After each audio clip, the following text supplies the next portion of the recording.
السلام علیکم ورحمۃ اللہ وبرکاتہ۔ ڈیئر اسٹوڈنٹس، آج ہم پڑھیں گے 10th کلاس کی اسلامیات لازمی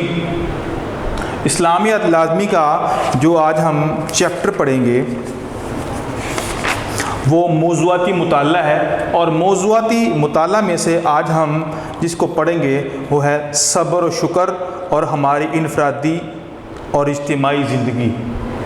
یعنی اس چیپٹر کا جو چھٹا پورشن ہے وہ ہے صبر شکر اور ہماری انفرادی اور اجتماعی زندگی۔ پیج نمبر 70 ہے۔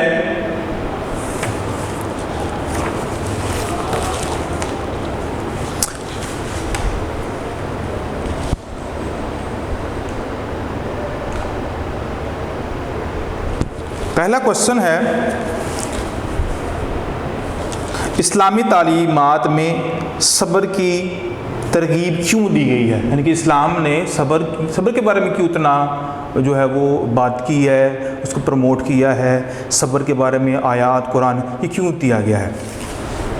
اب ہم اس کو پڑھتے ہیں۔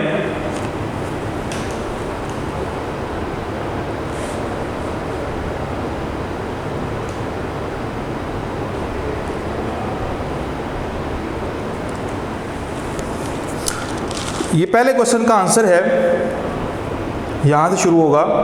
صبر شکر ایک مسلمان کے اوصاف ہیں، ٹھیک ہے، جو ایمان کے کامل ہونے کی دلیل ہے۔ ان کے ذریعے انسان رنج اور راحت اور خوشحالی اور تنگ دستی میں ایسا طرز عمل اختیار کرتا ہے جو ایمان کے مطابق ہوتا ہے اور اللہ تعالیٰ کو پسند ہوتا ہے۔ دنیا کی زندگی میں انسان کو جو حالات پیش آتے ہیں وہ بعض اوقات اس کے لیے خوشگوار اور بعض اوقات تکلیف دہ ہوتے ہیں۔ انسان کے اوپر جتنی بھی آزمائش ہوتی ہے اس کے ایمان کے مطابق ہی ہوتی ہے، ٹھیک ہے۔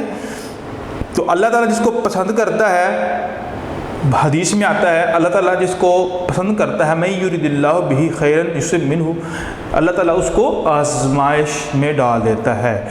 جس طرح آپ کو پتہ ہے سونا جب آگ کی بھٹی کے اندر جاتا ہے تو پہلے سے زیادہ چمکدار اور اس میں جتنی بھی خلش ہوتی ہے اور اس میں جو بھی کچھ بھی جو نقص و عیوب ہوتا ہے وہ رفع ہو جاتا ہے۔ تو ان دونوں صورتوں میں ایک مومن کو جو مثبت رویہ اختیار کرنا چاہیے وہ صبر و شکر کا رویہ ہے۔ یہی وجہ ہے ہماری انفرادی اور اجتماعی زندگی میں صبر و شکر کو بڑی اہمیت حاصل ہے۔ تو زندگی میں بہت سے دشواری والے معاملات ہوتے ہیں، پریشانی والی جو سچویشن آ جاتی ہیں، تو اسی سچویشن کے اندر ایک جو مسلمان ہوتا ہے اس کا طرز عمل کیسا ہونا چاہیے؟ اس کا طرز عمل صبر والا ہونا چاہیے اور شکر والا ہونا چاہیے کہ وہ ہر دم یہ اپنی زبان سے الفاظ کہے کہ اللہ تعالیٰ نے اس میں میرے لیے بہتری رکھی ہے، میں ہر حالت میں اللہ تعالیٰ کا شکر گزار ہوں اور میں کبھی بھی ناشکری والے الفاظ اپنی زبان پر نہیں لاؤں گا۔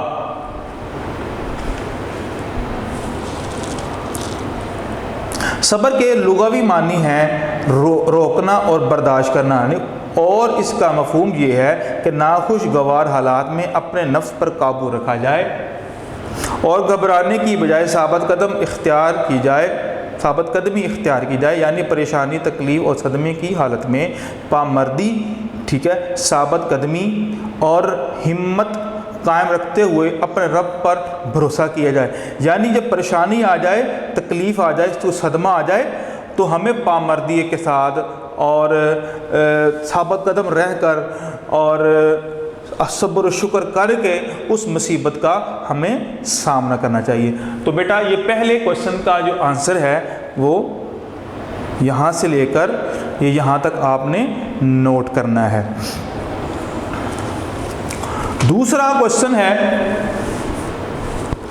قرآن و سنت میں شکر کی کیا اہمیت ہے؟ قرآن اور حدیث کے اندر شکر کے پہلے ہم نے جو پڑھا تھا وہ صبر کے بارے میں ہے، اب ہم پڑھیں گے شکر کے بارے میں۔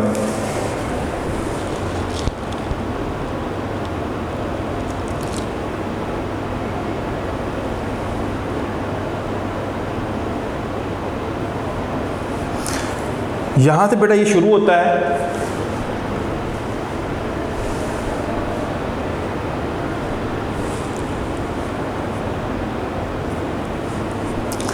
قرآن کریم میں شکر کے متعلق بہت تاکید کی گئی ہے اور فراخی و فراوانی انہی لوگوں کا مقدر قرار دی گئی ہے، یعنی کہ خوشحالی اور ہر چیز کی فراوانی یا مقدار زیادہ جو اسے کہتے ہیں، جو شکر گزاری کا مظاہرہ کرتے ہیں. اللہ تعالیٰ نے فرمایا لَإِن شَكَرْتُمْ لَأَزِيدَنَّكُمْ، سورہ ابراہیم کی آیت ہے کہ اگر شکر ادا کرو گے تمہیں اور زیادہ دیا جائے گا. یعنی شکر ادا کرنے سے، اللہ کی حمد و ثنا کرنے سے، الحمدللہ کہنے سے، کلمہ تشکر کہنے سے اللہ کی نعمتیں بڑھتی ہیں نہ کہ کم. اور جو اللہ کا شکریہ ادا نہیں کرتا ہے اور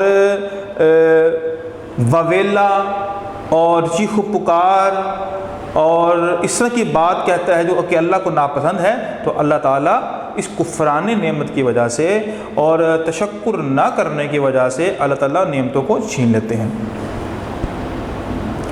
تو آگے بیٹا ہے، ایک مسلمان کو کوئی دکھ تکلیف یا پریشانی کا سامنا کرنا پڑے تو اسے سوچنا چاہیے کہ یہ میری آزمائش ہے، اسے اللہ کے سوا کوئی دور نہیں کر سکتا، مجھے اس موقع پر بے صبری سے کام لینا چاہیے، اس حالت میں اللہ تعالیٰ سے مدد کی دعا کرنی چاہیے. اگر اس موقع پر صبر و ہمت سے کام لیا جائے تو اس آزمائش میں کامیاب ہونے پر بہترین اجر ملے گا. اس طرح اطمینان و ثابت قدمی کے ساتھ حالات کا مقابلہ کرنے کی صلاحیت پیدا ہوگی اور اللہ تعالی ہر قسم کی پریشانی اور گھبراہٹ سے نجات دے گا. تو جب انسان صبر و ہمت سے کام لیتا ہے اور اللہ کی اس آزمائش پر کوئی ایسے جملے نہیں کستا جو کہ اللہ تعالیٰ کی ناراضگی کا باعث بنتے ہیں، تو پھر اللہ تعالیٰ پہلے سے بڑھ کر انسان کو انعام و کرام سے نوازتے ہیں. جس طرح حضرت ایوب علیہ السلام کی سیرت بہت مشہور ہے کہ ان کی کس طرح کی حالت ہو چکی ہوئی تھی، بیمار ہو چکے ہوئے تھے، تو پھر اور کبھی بھی انہوں نے ناشکری والے الفاظ نہیں ادا کیے اپنی زبان سے.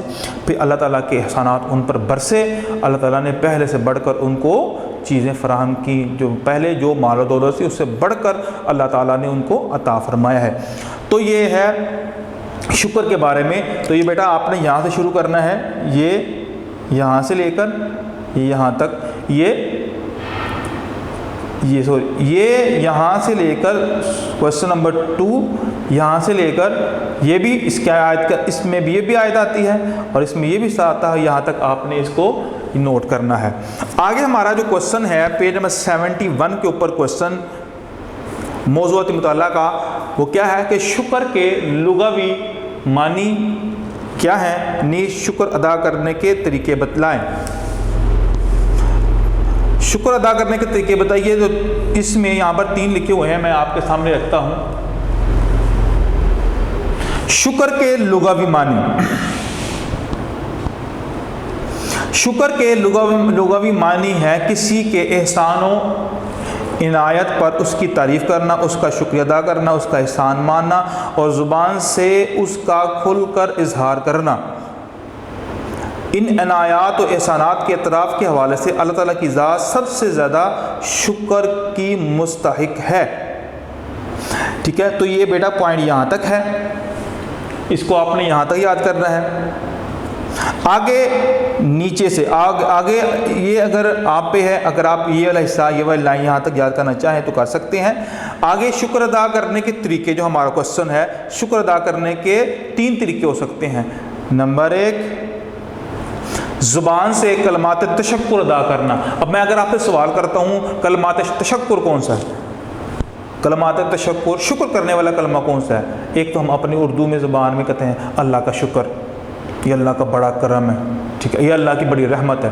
اور عربی کے اندر الحمدللہ، ٹھیک ہے، ہم اللہ تعالیٰ کی تعریف کا سبحان اللہ، الحمدللہ، ماشاء اللہ. تو یہ بھی کلمہ تشکر ہے.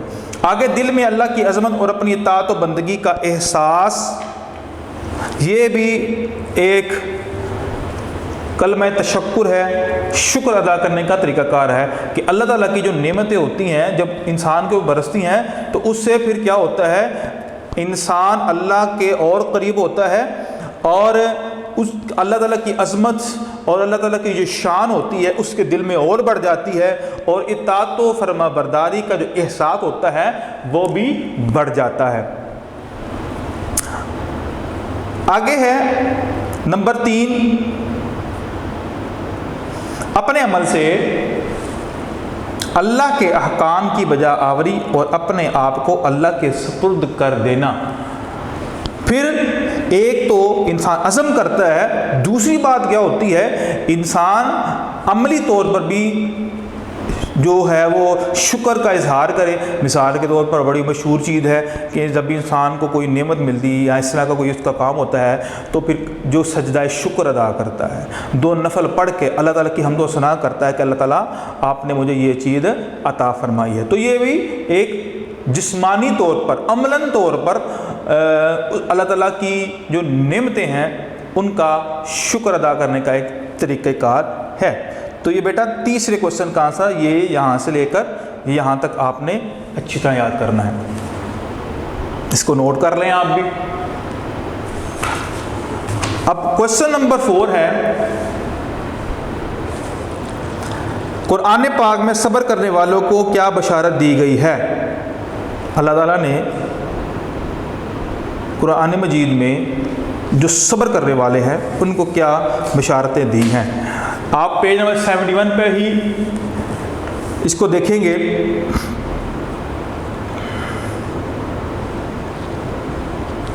پہلی بشارت کیا ہے؟ ان اللہ مع الصابرین، بے شک اللہ صبر کرنے والوں کے ساتھ ہے۔ تو پہلی ان کی خوشخبری کیا ہے کہ اللہ تعالیٰ ان کے ساتھ ہے۔ قرآن کریم میں اللہ تعالیٰ نے حضرت ایوب السلام کو صبر کرنے کا حکم دیا، فاصبر لحکم ربک، بس آپ اپنے رب کے حکم سے صبر کیجئے۔ حضرت ایوب علیہ السلام نے صبر کا اعلیٰ مظاہرہ کیا، لہذا حضرت ایوب علیہ السلام کو اللہ تعالیٰ نے ان کے صبر و استقامت کی بنا پر نعم العبد یعنی کہ بہت اچھا بندہ قرار دیا۔ دوسرا کیا وہ مطلب ہوگا کہ جو صبر کرے گا تو اللہ تعالیٰ کہ ہاں وہ بڑا ہی اچھا بندہ بن جائے گا اور نیک و کار انسان بنے گا۔ تو دوسرا اس کا یہ فائدہ ہے۔ تیسرا ہے دنیا اور آخرت میں حقیقی کامیابی کی خوشخبری کے حقدار وہی افراد ہیں جو صبر اختیار کریں، چنانچہ فرمایا وبشر الصابرین کہ صبر کرنے والوں کو خوشخبری سنائیں۔ جو صبر کرتے ہیں اللہ کی مصیبت، اللہ کی طرف سے آنے والی مصیبت پر شکر اللہ تعالیٰ کا ادا کرتے ہیں کہ جس طرح اللہ تعالیٰ نے رکھا ہے ہمیں، جس حال میں اللہ تعالیٰ کا احسان ہے، ہم پھر بھی کئی لوگوں سے بہتر ہیں۔ تو یہ تیسرا پوائنٹ ہے جو بشارتیں دی گئی ہیں صبر کرنے والوں کو، تو یہ 3، 1، 2 اور 3، یہ 3 جو ہیں وہ بشارتیں دی گئی ہیں۔ اگر آپ اس پوائنٹ کو بھی یاد کرنا چاہیں تو تب بھی ٹھیک ہے۔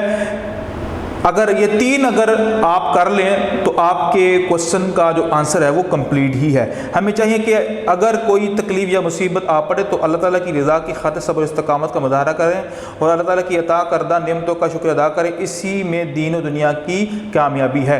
یہ ایک ایکسٹرا چیز ہے، اگر یہ بھی کریں گے تھوڑا سا بڑا ہو جائے گا، لینتھی ہو جائے گا، تو یہ زیادہ اچھا ہوگا۔ اگر نہیں، اگر یہاں پر تک آپ کرنا چاہتے ہیں تو آپ کی ثواب پہ ہے۔ آگے اس کے کچھ MCQs ہیں، ان کو بھی دیکھ لیں۔ یہ کوشچن نمبر 5 ہے، خالی جگہ پور کریں۔ صبر و شکر ڈیش ہونے کی دلیل ہے، ایمان کے کامل ہونے کی۔ ٹھیک ہے، یہاں پر ساتھ پہ لکھ دیتا ہوں میں، ایمان کے کامل ہونے کی دلیل۔ قرآن کریم میں شکر کے متعلق بہت ڈیش آئی ہے، تاکید۔ اللہ تعالیٰ قرآن کریم میں اللہ تعالیٰ نے حضرت ایوب علیہ السلام کو صبر کرنے کا حکم دیا، بے شک اللہ صبر کرنے والوں کے ساتھ ہے۔ آگے دکھ تکلیف کو اللہ ہی دور کر سکتا ہے، اس کا آنسر کیا ہے؟